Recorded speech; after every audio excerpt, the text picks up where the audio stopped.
I do a post-draft interview series with GMs, mainly GMs, every once in a while a head coach, but a lot of GMs talk about their draft picks, their process, different issues, and I try to pick teams that have done something intriguing. And, of course, the Panthers did something very intriguing by having the first overall pick in the draft after they traded up with the Bears to get it. So here's Scott Fitterer from yesterday. I was talking to him about Chris the moment that he knew that Bryce Young was the guy once they were at number one and they could have had any of the quarterbacks they wanted. Here's what he had to say. We really didn't decide until the Monday prior to the draft when I walked into Frank's office, said, okay, who we taking? Just kind of a quick question. He said, Bryce. I talked to Mr. Tepper about it, and I think we were all on board. It was a consensus throughout the organization. Bryce was the right guy for us. Was there a moment where you sensed that's where it was going? Was it a meeting? Was it a discussion? Was it his pro day workout? I mean, when was it that you thought, you know what, I have a feeling this is where we're going to end up? The one thing that stands out is probably at dinner the night before his pro day. And we're sitting in a restaurant and we're talking to him. And this is the first time, you've interviewed him at the combine in a, 18-minute interview. We've talked to him at other places. But this is the time you see him in a social setting where we're sitting around a table and we're really just getting to know the guy. And he's holding court. Help the folks who don't do this for a living understand the line from how someone handles themselves at a social dinner and how someone handles themselves on a football field. I'm sure it's not a bright, clear line. It's more of a jagged, dotted line. But what do you glean from those interactions that make you think this is going to be the right guy for us on a football field? You feel the presence of the player, just like the command that they have. As he's sitting there at dinner, he was so poised. And you're like, okay, if I put this guy in the huddle, if Frank and I are saying this is the guy, we're putting him in the huddle, game's on the line. Bryce is the guy we want our players looking at, knowing this is the guy that can get it done for us. We can win with this guy. I understand what he's saying, but it's two different contexts. This is different as it can possibly be. You've lived it. You've been there. You've been around your dad your whole life, who was a great quarterback.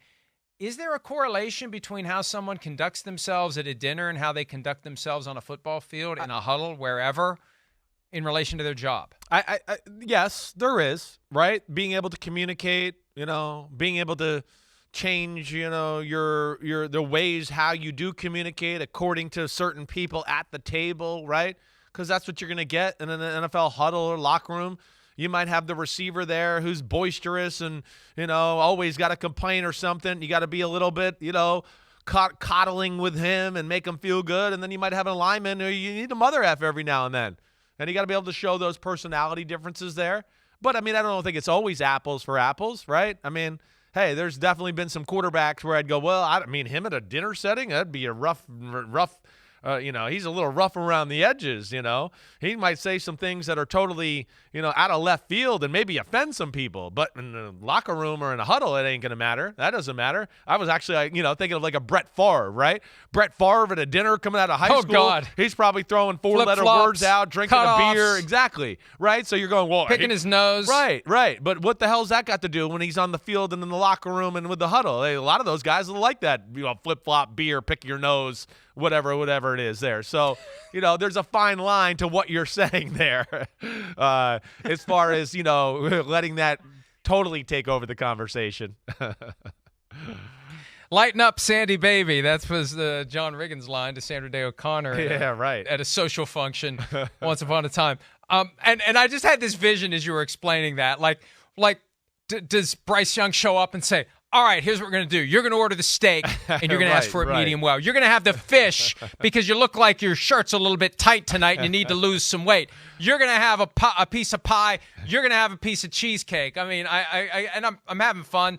And I understand that you do glean certain things from how someone carries themselves, and that's after you've got the hay in the barn on the basic football skills. That's right. They're not just interviewing people who seem like they're very suave and easygoing and, in command of a dinner function and saying, hey, go play quarterback. You got to have the skills or it's not relevant. But I just thought that was a fascinating response. I had never thought of it that way. Well, and Mike, he says they got the decision on Monday, did. but it really sounds like they've been leaning ever since dinner that it was really like, okay, maybe not 100%, but it sounds like dinner, the pro day the night before, it was like dinner got done and it was like 98% you were going with Bryce Young. That's kind of way it sounds there, the way he put it.